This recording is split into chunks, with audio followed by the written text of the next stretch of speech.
What is magic formula of success? ആദ്യമായിട്ട് വേണ്ടത് the desire to succeed. എനിക്ക് വിജയിക്കണം, എനിക്ക് പ്രശസ്തനാവണം, ഞാൻ അറിയപ്പെടുന്ന ഒരു സയന്റിസ്റ്റായി മാറണം, ഞാൻ അറിയപ്പെടുന്ന ഒരു ഡോക്ടർ ആവണം, ഞാൻ അറിയപ്പെടുന്ന ഒരു ന്യൂറോളജിസ്റ്റ് ആവണം, ഞാൻ അറിയപ്പെടുന്ന ഒരു മാത്തമാറ്റിക്സ് ടീച്ചർ ആവണം. അങ്ങനെ വ്യത്യസ്തങ്ങളായ താല്പര്യങ്ങൾ, നമുക്ക് ഇഷ്ടങ്ങൾ നമുക്കുണ്ടാവും. അതിന് വേണ്ട എന്താണ്?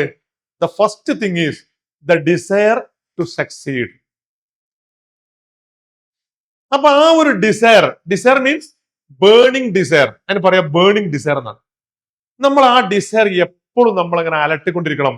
ഞാൻ ഇങ്ങനെ ഒന്നും ആയാൽ പോരാ, എനിക്ക് വിജയിക്കണം, എനിക്ക് IIT മദ്രാസിൽ പഠിക്കണം, അങ്ങനെയുള്ള ഒരു ബേണിംഗ് ഡിസയർ. എനിക്ക് എയിംസ് ഡൽഹിയിൽ ഒരു ഡോക്ടർ ആവണം, അങ്ങനെയുള്ള ഒരു അങ്ങനെയുള്ള ഒരു ബേണിംഗ് ഡിസയർ നമുക്ക് ഉണ്ടാവണം. അങ്ങനെ ഡിസയർ ഉണ്ടായി കഴിഞ്ഞാൽ second thing the willingness to hard work. നമുക്ക് ഡിസയർ മാത്രം പോലെ എന്ത് വേണം? The willingness to hard work. Hard work ചെയ്യാനുള്ള ഒരു വില്ലിംഗ്നെസ് നമുക്ക് വേണം. അപ്പൊ ഹാർഡ് വർക്ക് എന്ന് പറഞ്ഞാൽ വെറുതെ സംഗതിയല്ല. ഒരുപാട് സ്ട്രഗിൾസ്, ഒരുപാട് പ്രയാസങ്ങൾ നമ്മൾ ഒരു ഹാർഡ് വർക്കിന്റെ പിന്നാലെ ഉണ്ടാവും.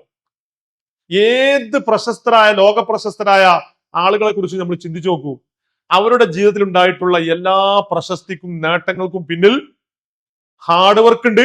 ആ ഹാർഡ് വർക്കിനെ നമ്മൾ അനലൈസ് ചെയ്തു കഴിഞ്ഞാൽ അവർ അനുഭവിച്ച പ്രയാസങ്ങൾ, ടെൻഷൻസ്, ത്യാഗങ്ങൾ, ത്യാഗപരിശ്രമങ്ങൾ എന്നിവ കാണാൻ കഴിയും. അപ്പൊ രണ്ടാമത്തെ പോയിന്റ് എന്താണ്? The willingness to work hard. മൂന്നാമത്തെ കാര്യം എന്താ? The right preparatory guidance. ശരിയായ ഗൈഡൻസ്.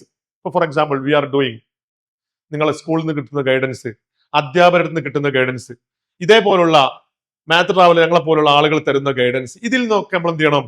പാഠങ്ങൾ പഠിക്കണം.